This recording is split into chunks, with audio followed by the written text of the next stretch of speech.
Welcome to Cybersecurity District, the podcast where we interview the most inspiring minds in the cybersecurity industry.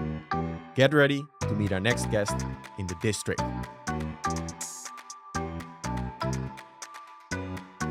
Today, we're joined by one of the most visible and respected cybersecurity voices in the Netherlands, Fleur van Leusden. Fleur is currently the CISO at a major Dutch government institution, but that's just one part of what she does. She's also a strategic advisor to the Dutch education system. She's a frequent speaker and thought leader and hosts one of the most popular cybersecurity podcasts in the Netherlands called CISO Talks, or for the Dutch listeners, CISO Praat.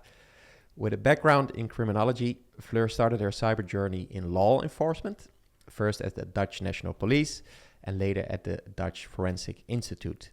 Over time, she moved into the consultancy world and eventually into CISO leadership positions, as she's currently doing right now.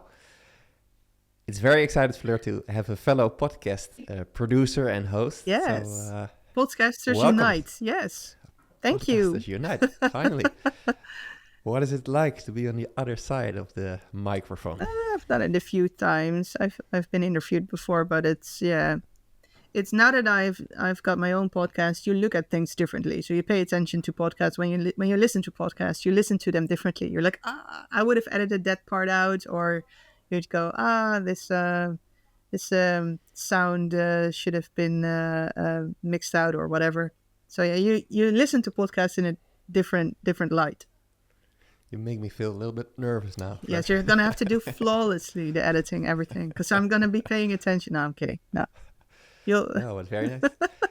What made you decide to jump into the podcast space? Yeah, well, these days you're nobody if you don't have a podcast, right? But I used to do a lot of talks, and I do them mostly for free.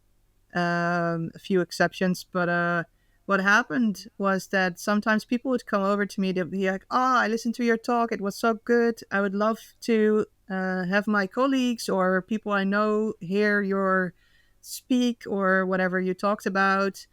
Please, could you come to my organization and do the same talk? And I don't really like doing the same talk a lot of times. I like to do it once and then I make a new one for a new event. So I said, well, it would have to be in my spare time. It would take me a lot of time. And then someone said, why don't you record your talks into a podcast format so that people can listen to it whenever they want? And you don't have to do the same talk 100 times. You just do it twice, once live and once for your podcast. And I thought, well, that's a great idea. I dove into it and there was a lot of ways for me to do it for free. So I don't have to pay for certain platforms to upload anything. It's all free. So I tried it and it kind of took off more than I thought. And okay, there was a time when I thought nobody's listened to my podcast. I was like, the numbers there are just inflated. It's not true. I don't believe these numbers until people came over to me that I've never met before on conferences and said, hey, I listened to your podcast. It's great. And I'm like, oh, people do listen to it. So I have to be more careful what I say now. But no, yeah, it's fun. But I think it's also very brave that you do this solo podcast as well. So you also have guests on the show, but you also record your own one lady show podcast, which I think is very, very cool. I don't have the guts to do that, but much respect to you because I enjoy them also. So I can highly recommend our listeners also to tune into your podcast. It's a hobby. I think that's it helps to me. It's a hobby. If everyone decides to stop listening to it tomorrow, then that's fine for me. Doesn't matter. And I keep telling myself, nobody's listening, so I can say whatever I like, even though it's not true. Yeah. No, very cool. And in this podcast show, because you're on the other side now, we structured the show a little bit like what's the beginning of your journey, of your career. So how did you get into the cybersecurity space? And then the mid part is usually where you're currently standing in your career as a CISO or as a company founder. And then the third and last part is usually, okay, where do you see the future heading in this security space? So I want to start also with the beginnings of your cybersecurity experience. And I noticed that you started more on the criminology side, so you have a bachelor and master in that field. Correct. What drove you into criminology? Well, as a child, I was actually more interested in journalism. I wanted to be a journalist when I was little. But yeah, a lot of interests. I was watching a lot of documentaries on the Discovery Channel, mainly FBI files and forensics and that kind of stuff. And I thought it was very interesting. So I was into computers, but I wasn't really good with computers. Like I was good using them, but I wasn't a programmer, nothing too technical. So a real technical path wasn't really something I would go for. And I was into psychology. I was into like I said, the police type of roles, and then criminology actually combined all of that together. It's psychology, it's law, it's um, a lot of those things that were interesting to me, and that's what made me choose criminology. I never really aspired to. I never looked any further than, oh, what are you gonna do after you finished your education? I was like, no, I'm gonna pick something that's interesting to me, and I'll see where it takes me. So that's why I chose criminology, basically. Cool. What is something that you learned there during those years of study that other people would never guess about criminology? There's so much more to criminology than criminals. There's a part of criminology that's very very closely related to philosophy. So there's a subject that's called, I don't know the English term, but it's basically philosophy of law. So you can interpret law in different ways, and based on how you view the world is how you can interpret law. So there's a very interesting case. I'm not going to go and explain the whole thing, but it's called the case of the Spelunkian explorers. You can Google it if you like, and it explains the different world views or philosophy views of law. The way different ways you can interpret law, like utilism, all different kinds. I thought that was very very interesting and very unexpected into criminology. So I like that very much, and I think that's interesting that not many people would associate that with criminology. Yeah, because it's criminology. How I think about it is if you don't behave according to the law, are you then immediately a criminal? If you can now, whether you're a criminal or not, that's a very strict definition for that. If you don't behave according to the law, you're not automatically a criminal. You have to be convicted to become a criminal. But in criminology, we don't really use the term criminal, which is kind of funny. We tend to use deviant. So you deviate. Your behavior is deviant from Yeah, the norm or the you're an law. outlier. Yes, you behave differently in a non-positive way. Yeah. Ah, cool. Yeah. I think during my life, I have been a deviant, but Maybe devious. devious. Yeah, not probably intentionally, but I think it's hard to always act according to the law. Exactly. Yeah. Yeah, yeah. No, but super interesting. It's an interesting background, and probably also a background that is closely associated with forensics. And I think that's sort of your next stint, right? Also, if you look at what you did after your university period, you've joined the Dutch police, Right. which is also very interesting. Can you elaborate why choosing for the Dutch police force? Sure. No, I during my education at university, I had various side jobs, because of course you have to go and party every weekend. So I had different jobs. I used to work for Adobe, did some technical and customer support there. I used to work for TomTom, the navigation manufacturer, and I used to work for what is now Ziggo, which was then At Home, the internet provider. Also, just these are simple support jobs. I was a student, so I wasn't designing anything. But I really liked these jobs, and they were all in tech. be it simple. But I learned a lot. I learned a lot about internet. I learned a lot about Linux because if you don't know, the older TomTom devices, they ran on Linux. Adobe, of course, the Photoshop, the Master Collection, all that very interesting stuff to learn about. And so when I finished my degree and I got my master's, I was looking for a job and I found this job opening for internet detective at the police in Amsterdam. And I lived in Amsterdam because I was a student in Amsterdam. And so I thought to myself, well, this is the perfect job for me. It's my the stuff I do for fun and the stuff I have some experience with as a side job and my education all wrapped up in one perfect job. And that's why I applied. And luckily, I got hired. I worked there for 3.5 years with a lot of enthusiasm, and it was incredible. I learned so many things. I had so much fun. So yeah, that's how I ended up there. I worked a few big cases, got to do very exciting stuff, and meet really really smart people. Yeah, of course, all of which I cannot talk about in detail still after all these Shit. years. But Shit. it was But can you related give me... to the cases we still call the Mokro Mafia in the Netherlands. Okay, yeah.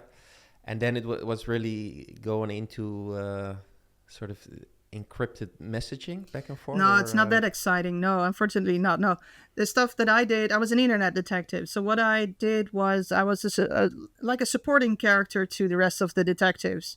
So what happened was a lot of the detectives, when they asked for phone number lists from phone providers and phone companies, they got lists with the phone numbers. But these criminals, they use like prepaid phone cards. So what? But they were, no, I'll say dumb enough to use WhatsApp and that kind of social media. And the detectives, they were looking for ways to connect phone numbers with names of known criminals, so that when they listened to the phone calls, yes, I'm that old. In my time, we did call each other. Um, they could say, okay, it's this person calling that person, and they could connect the dots. And what I used to do was I would try and pin those phone numbers to identities of people. So I could say, well, this phone number probably belongs to this person because here is his WhatsApp profile picture, or here is his Telegram information. And there were a few other tricks I used to use, which I cannot talk about. But these are things I did. I did social media or even regular media scanning, where in my time when there were murders, sometimes people who were witnesses to those murders, they would talk about it on online news platforms or social media, and I would go and find those messages or comments and try and get those people to testify about what they saw. Well, it's basically anything related to the internet when it came to these murder cases. And sometimes I was being lent to other teams. So I've done a few cases for, I think in English it's Vice. But anyway, so I've done a few cases for other teams, but mainly the a serious crime unit in Amsterdam. Yeah, cool. So an internet detective. Yeah, it's internet rechercheur in Dutch. Yeah, I cannot translate it any other way. I think it's a very cool job title. If you step into a bar, hello, Yes. you're the internet detective. Yeah, but it's very misunderstood as well. Like people think that you carry a gun around, which you don't, because why would you need that? You're on the internet all day. So yeah. But you were also an official police officer, right? Did you also have to go through the regular police training? No, I was not a regular police officer. There's actually two types of police officers. There's the ones that you see on the street with guns and everything, and there's the BOA, and I was a BOA, a special officer of the blah blah blah law. I don't know how to translate it in English, but you know what I mean. So yes, I did have to go through an exam, and I did have to study how do you make official police reports, how do you write them correctly, and even how do you write fines, because that's just part of, what you are supposed to be able to do.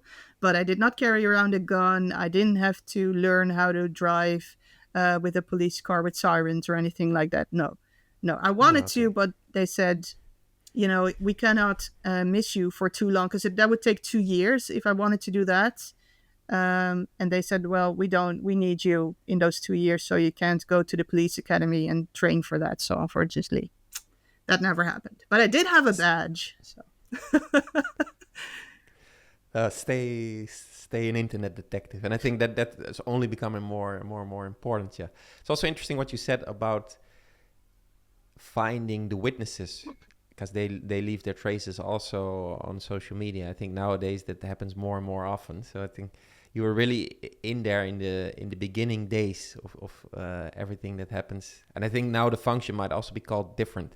I I'm not never read the sure. title Internet Detective. No, It's it might be called different, yes. But the people I used to work with, some of them I still have contact with, and they still do this type of work, but it's more geared towards OSINT, open source intelligence type yeah, work and titles. that it's only getting more exciting, I think. And Fleur, after this interesting period of being in the internet detective space, Yes. which I find super cool, you do decide to move on, and you joined the Dutch Institute for Forensics. What was that like? Yeah. So I was working for Capgemini, and Capgemini actually sent me to the Dutch Forensic Institute. So it wasn't I wasn't a civil servant. I was hired. But I liked working there a lot. What they did was they were doing very innovative stuff with software. They were making software that could help with identifying where certain images came from, as in cameras, which is of course very useful in like child sexual assault material investigations. Um, and I joined at first as a tester, so just a regular testing consultant. And then later I did some security testing for them as well. Um, but I really liked this. At one point, the software developers, they discovered that for the app for Pokemon Go, I don't know if you still know this app, it used to log your GPS location on your phone. And that's, of course, very interesting in terms of criminal investigations. If someone says, I was not at this certain time at this certain place, you could go and look into Pokemon Go log files. If they had Pokemon Go in the background running, which was possible, then we could verify whether they were telling the truth or not. So they actually made a module that would use Pokemon Go log files to see where someone was. Now, after, of course, you develop such a thing, you have to test it. And I was a tester. So I had this very difficult job of playing Pokemon Go on various phones and getting paid for it. So I would create log files that we could use for testing to see if the application worked or not, which was a lot of fun. So there was a lot of stuff like that. Amazing. I'm just considering that this mobster boss is then being Playing convicted. Pokemon Go. Yeah, and then he goes to court, and all his fellow mobster people, Yes. they discover he's going to court because to jail, perhaps because And then he we was find playing. out his major Pokemon is Licky Tongue or something. Yeah. Oh wow! So do you think Yeah. people actually went to jail because of Pokemon Go? No, because if I remember correctly, shortly after that part of the application was built, Niantic, the manufacturer of Pokemon Go, they changed the app, so it did no longer log to your geo information. Unfortunately for us, but that happened a lot, of course. It still happens. In my time when I used to work for the police, we could still, if we tapped internet records, we could see whatever you were doing on Facebook, because it didn't have TLS at the time. So if you send someone a message through Facebook, we could see it. And nowadays, that's all TLS, so you don't see that anymore. But it doesn't make it impossible to do that job. Just means you need to be more creative. What do you think as a cybersecurity professional nowadays that all this data and also your data for where you have been and where you are currently is almost by every app trying to be traced and collected. So you also have all these cases of Dutch soldiers or American soldiers that they go for runs around the base camp, and Strava tracks everything, and then the enemy knows exactly where your base camp is located. What's your view as a cyber professional on this? Why? Yeah, it's very unfortunate that this happens. And I think it's good to be aware that if you have a job or a function that requires you to be very careful with people knowing where you are, then these days you have to take that kind of stuff into consideration, unfortunately. But I also understand. How many people actually do this? I think most of us just walk around having no clue what data is being collected. The Pokemon Go is a prime example.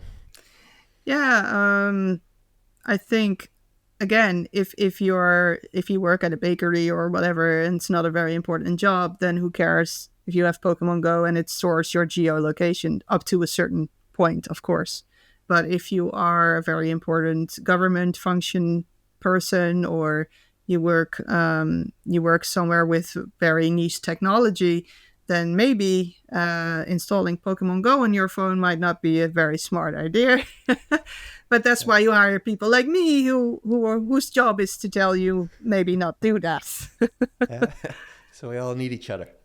Yeah, basically, yes. No, cool.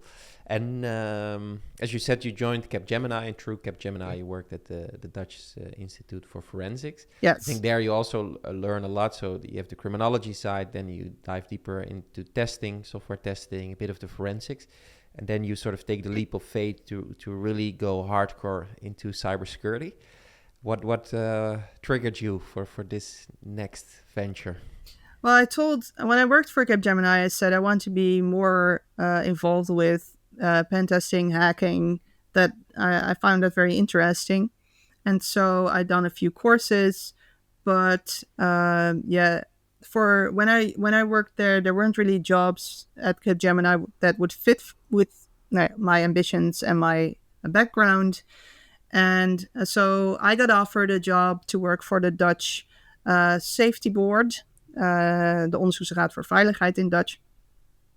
And they were setting up a whole digital investigation branch. They didn't do much digital investigating except for DigiNotar. And that's when they discovered we actually don't have any technical expertise surrounding digital investigations. And that's not good. So we want some. And that's where I was approached. And I said, well, that sounds very interesting. And I took the leap, as we say, and worked there for 2 years. Did investigations on the security of software in cars, mainly Tesla, and basically any self-driving systems in cars, like lane keeping assist, and adaptive cruise control. And I did an investigation for them surrounding big IT outages in hospitals that endangered patient safety. And this is where I also met Bert Hubert, who is a friend of mine, because he was involved in that investigation as well as an outside expert. So, and I met Ronald Prins, and I met a lot of people in cybersecurity when I worked for the Dutch Safety Board. So that helped me in my career as well. How did it help you then to meet these? They're famous names in the Dutch industries, but were they open to see your talent and help you grow into the next roles? Because rather shortly after, you already get into leadership positions while you're still very young. So somebody spotted this diamond in the rough, but I wouldn't say that. But no, I think working with these very smart and experienced people in security, certainly it's helpful because it allowed me to learn from them. I've learned a lot from these people and I'm very grateful. However, they They did not directly contribute to my step to the Dutch Authority for Consumers and Markets, the ACM. That's a funny story because I applied for that job and there was a director. His name is Tjeerd Veenstra. He doesn't work there anymore. And the job, it was actually not for a CISO, it was for a security manager. And I remember having that conversation with him and saying, well, who is your CISO? And he said, well, formally, we don't have one. And I said, well, could we do my role as security manager and then with brackets CISO, because it will make my job easier when I go to place. Nobody knows what a security manager is, but everyone knows what a CISO is in my field of work. And he said, sure, go ahead. We can do that. And that's how that happened. So that's kind of, as most CISOs do, they make up their own job. I made my job up. So you made it kind of a classic story, like, who is the CISO? Oh, maybe you can be CISO. Well, now that you ask, sure, why not? So you created your job title into brackets. I also see it a lot with people. They are an ISO, but then on LinkedIn they put the C in front of that, also in brackets. So yeah, I wonder what that means, because this job title, people will make such funny stuff up. They say like concerned information security officer, or business information security officer, or technical information security. Oh, there's all variations. And there are all ways of trying to avoid having to call someone a CISO because a C has a meaning. So well. Okay, but that was then the first kind of official CISO title, but right. Then the semi-official CISO, yes. Yeah, self-created CISO. That I love it. And then sort of from there on, you've always stayed kind of in leadership positions. So that's very very interesting. Like also for me to understand, because you've been in this position now for a while, but how would you describe a day in the life of a CISO? I'm trying to avoid giving a funny answer. I was going to say no a lot, but no, that's not true. Kind of is, probably. You're the person that always says no, because actually you don't have that authority most of the time. You're an advisor, so I can say no all I want. It won't really make a difference.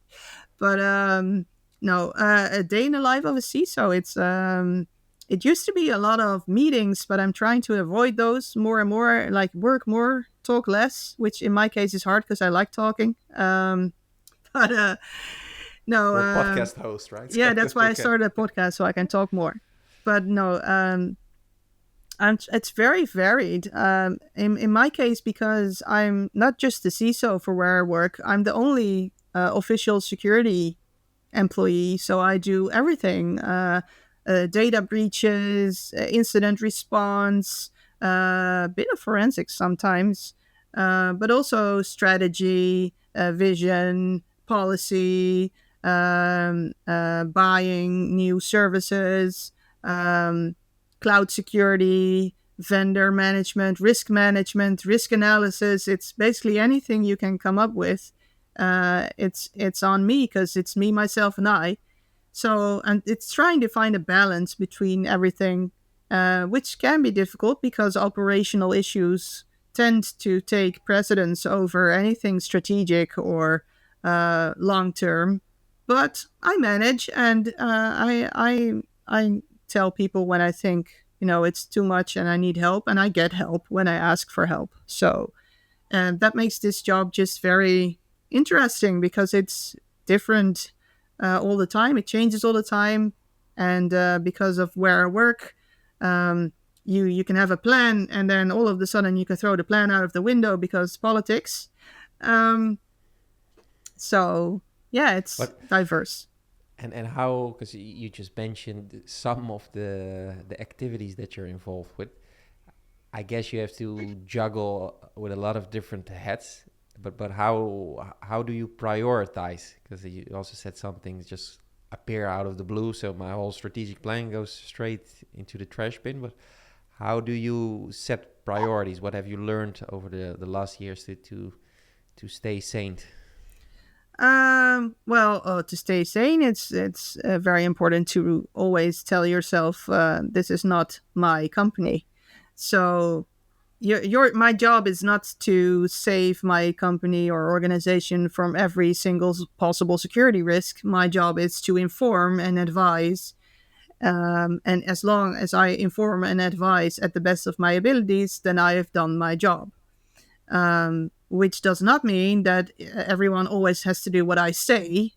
They can do something else, and that's fine. And I need to be able to let that go. I need to make sure that they understand if I think it's too big of a risk. Um, but if they do understand that I think that way and they feel differently, then that's their job. That's why they get paid what they get paid. And Yeah. you have to let it go. But other than that, yeah, you have to how to prioritize for a CISO. It's one of the hardest things I think about this job is prioritizing, because you know that every little thing that you forget or that you don't give a lot of attention could be the one thing that pulls the rug from out from under you. So I think that's part of the reason there's a lot of burnout in my field of work, is because exactly what you're asking me is how do you prioritize. That's one of the hardest questions you can ask a CISO, because we think everything is important because we know everything is important. Um, so to me, I try and balance. So when I think right now I feel like I'm chasing cars, then I know there's something wrong with the balance. And I need to ask either for help, or I need to talk to people and say, well, this has got to wait. I know we had a deadline for then and then, but we have to find a solution, or we need to make it wait because I cannot make it work. Um, and at the organization I work for, it is normal that when we have elections that were not pre planned, it is normal to reprioritize, to look at your year plan and go, okay, we're not going to do that this year. We might do it next year.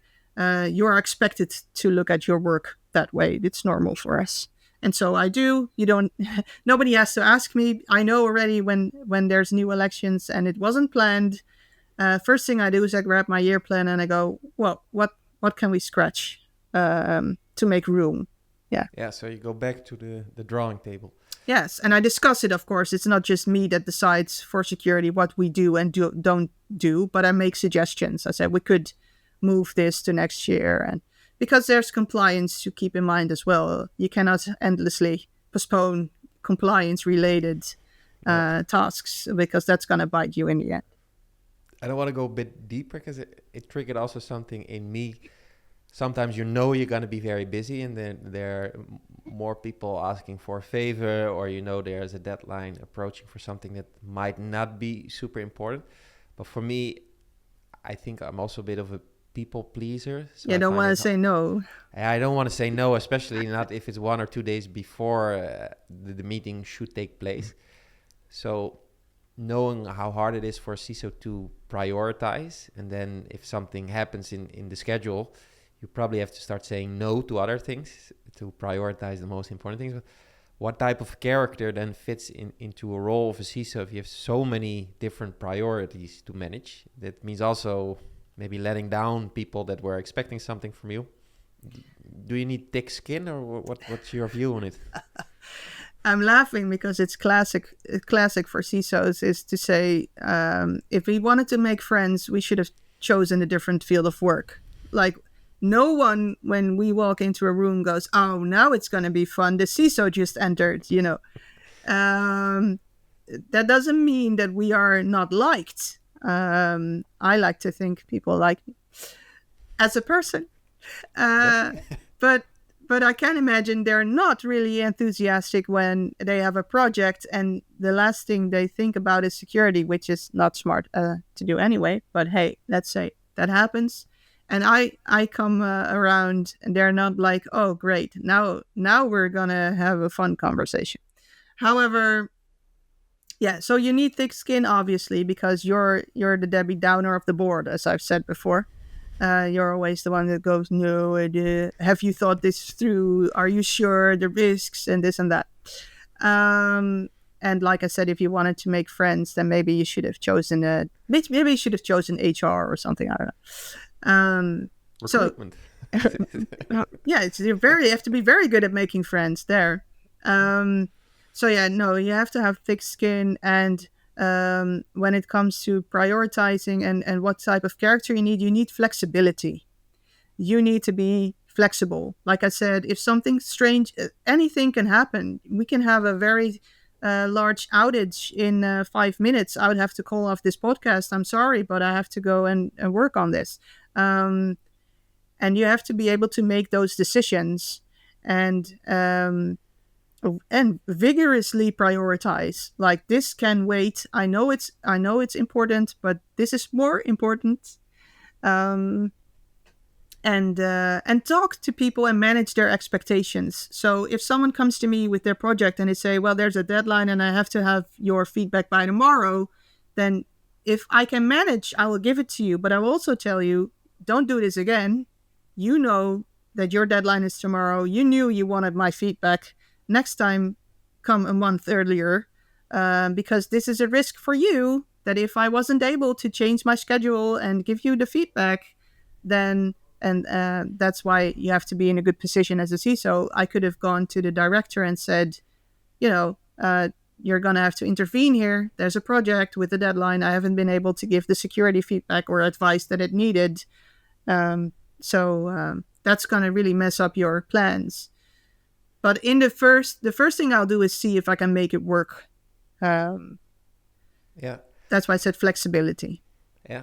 Okay, that's the key word. Yeah, but you said if you speak with other CISOs, we all agree that we did not pick the job to become everybody's friend. No, I think that's not a healthy look on life either way. But it is also, if you go back, say, from being an internet detective and you work on cases and you find critical evidence and you find witnesses, that can be very rewarding. And maybe there you enter the room and people were high-fiving you saying, brilliant work. No. Okay, no, okay. I can explain that, because internet detectives, when I started, it was a very new field of work. There was no one before me. I was the first internet detective amongst my direct coworkers that started at the same time as I did. And we came into the detective team at a certain pay rate. And to give you a perspective, most senior detectives, they go on their pension on that exact pay rate. And I was 25 years old and I had no police experience. And I was making the same money as a senior detective. And I was a woman, and most detectives in Amsterdam, at least when I worked there, were men. Actually, in the team I worked, there were only men, I remember. So you can imagine that no one was high-fiving me when I came into the room. Who's this 25-year-old tech nerd lady making the same money as me, a senior seasoned detective who has been through gunfights and God knows what. She's hardly seen anything in her life, and she's making the same money I am, and all she does is sit behind her computer all day, and God knows what she's doing. So no, but in time, yes, they kind of appreciated the stuff that I was able to do, and I could take their jokes and I could do it back to them, which was also something they greatly appreciated. So I love this. You gotta really earn your spot when you work for the police. It's not that easy. It's not like you come in and everybody's happy to see you. No, you have to really earn your stripes. Right. Yeah. No, nice. I love this story. Good. That's a nice, tough lady right there. Excellent. Now, what I was also trying to say is then, if as a CISO, it's hard to see the rewards and get the appraisal, because it's more if there would be an incident, then hey, where's the CISO? What's happening? So I wonder sometimes it's really a tough job dealing with all these priorities and then also yeah, do you get rewards and in which moments and how do you go about it? Like people sometimes need a little a tap on the You shoulder need to high or five yourself a lot in this job, I'm afraid. Like, yeah, oh my God, I did such a good job. Go me. Yeah. yeah, Um, no, I think um, in the years that I've done this job, if you want praise or you're proud of something you've done, you have to ask for it, and don't be afraid to ask for it. And I'm not. So if I think, but usually it's a joint effort. It's hardly ever just me doing anything. It's usually me with other people that have accomplished something. Um, and what it's funny because I'll give you a tidbit of something that actually happened. I won't tell you where it happened, but um, so there was a time somewhere I worked as a CISO where we needed some software in the cloud, and it needed to process certain um, um, customer data or personal data in terms of GDPR.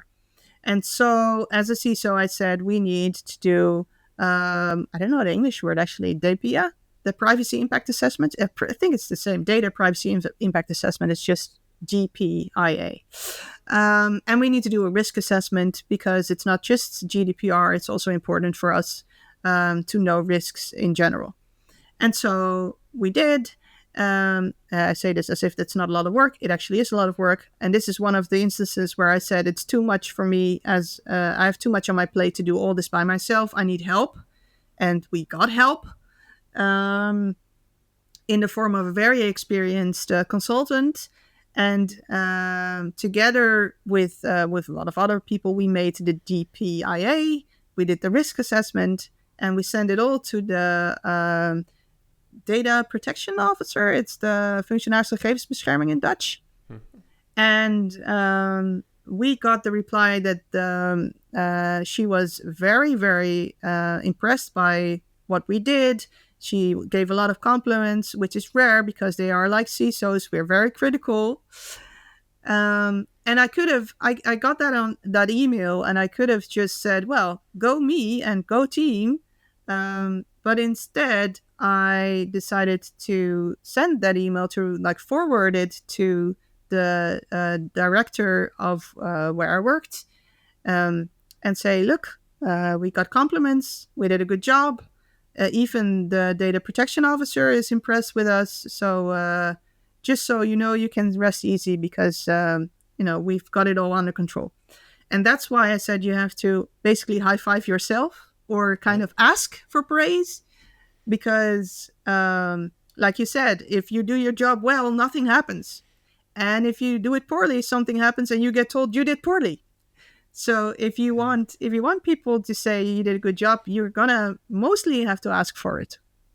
yeah. No, I think that's because a lot of young professionals, I think a lot of boys and girls, they also look up to you because you rose the ranks quite quickly. You have your own podcast show. You're a CISO. A lot of young professionals I speak, they either want to become like an architect or they want to become CISO. Like that's like the main job.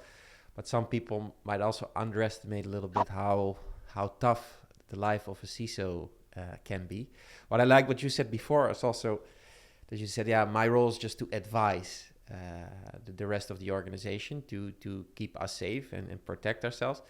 But it's not my end responsibility. And I think that makes it a little bit lighter so that you also not go home and still think, oh, I hope nothing will happen tonight because otherwise tomorrow my life is ending or something. Then you put too much pressure on your shoulders. I say we have a superhero complex. So the CISOs, we try and be superheroes. We want to save the world. We want to save our organization.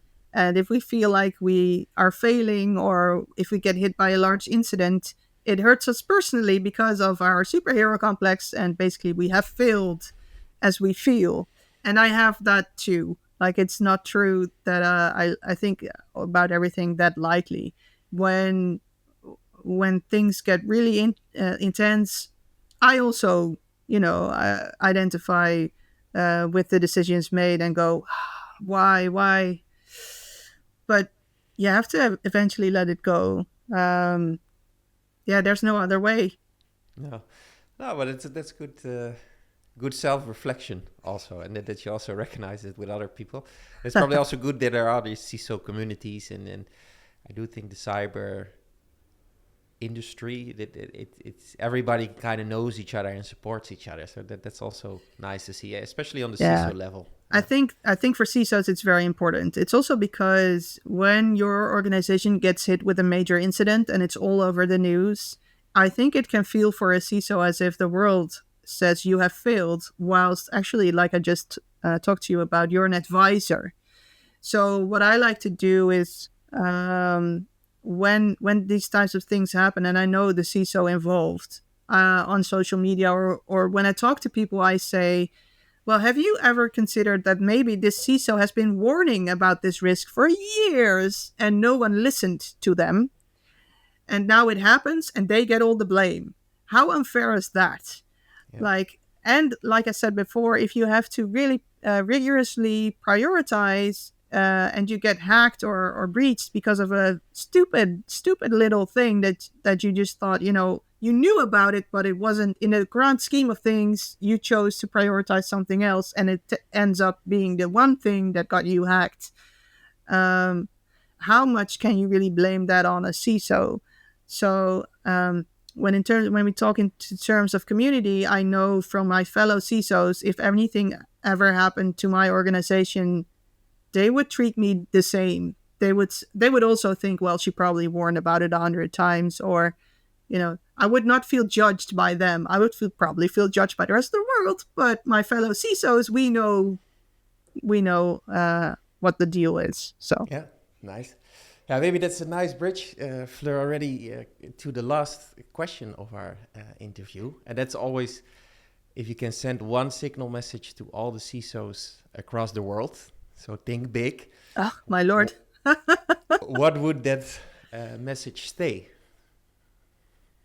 Wow, that's a very difficult question. If I had one message to send to the CISOs all over the world. Via signal, because we want to stay safe.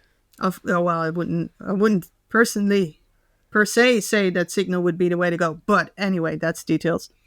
I think I think there's very little I could say, because I still feel like I don't feel like a very experienced CISO. I know you like to think that I am, but I don't feel that way. I feel like I'm still learning a lot from others, and there's very, very smart people in this field.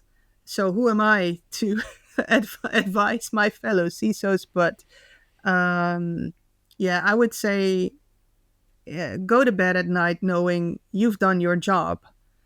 You've done your job, and it's just not always up to you to make these decisions. And it's easier said than done, because when you work somewhere where people's lives are potentially at risk if certain cybersecurity decisions are made, you could tell yourself, it's not my company, but it's there's different dynamics going on there. But still, even then, there's only so much you can do. I think that's beautiful. I think you're a humble superhero. Oh yes, please, let's try and get rid of the superhero complex. It's really not helping us. No, but that's also good advice to other CISOs. So I think it's really beautiful. It was a nice insight also, Fleur, to understand your beginnings and the switch from criminology into forensics, into cyber consulting and cyber leadership, and now running your own podcast show. So I really want to thank you. It was really insightful, and I hope other young professionals, but also fellow CISOs enjoyed your lessons. And thank you. We're definitely going to keep in touch. Sure. Thank you. Thank you. Thanks for listening to this episode. Don't forget to like, subscribe, and share. Stay safe, stay curious, and until next time in the district.